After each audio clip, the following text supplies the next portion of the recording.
ಎಲ್ಲರಿಗೂ ನಮಸ್ತೆ. ಭಾಷಾ ಜ್ಞಾನ ಯೂಟ್ಯೂಬ್ ಚಾನಲ್ಗೆ ಸ್ವಾಗತ.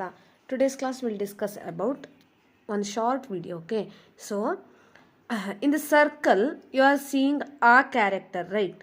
So in the circle, like a corner, ka, pa, ya, na, wa, ja, ji, ma, you are seeing the characters. So you can join the word characters like a and ka.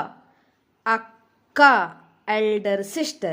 In the right side, see appa, father. Ayya, ayya means respectful word. Anna, elder brother.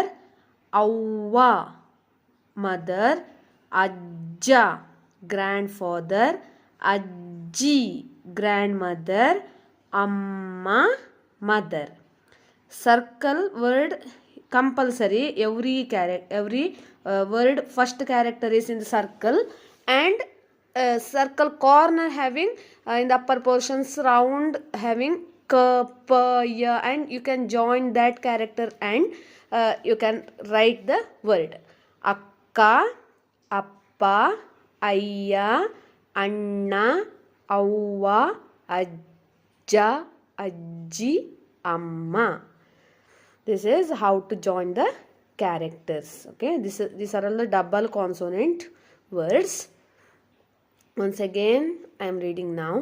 Akka, appa, ayya, anna, avva, ajja, ajji, amma. Examination syllabus also this one, so must concentrate and write and read it. If you want more videos or writing method, you can add comment box some comment. Okay, I will try to upload that videos how to write or anything relating to your chapters. Okay, this is grade 2nd Savi Kannada textbook, some workbook like worksheet. Okay, yes, thank you for watching.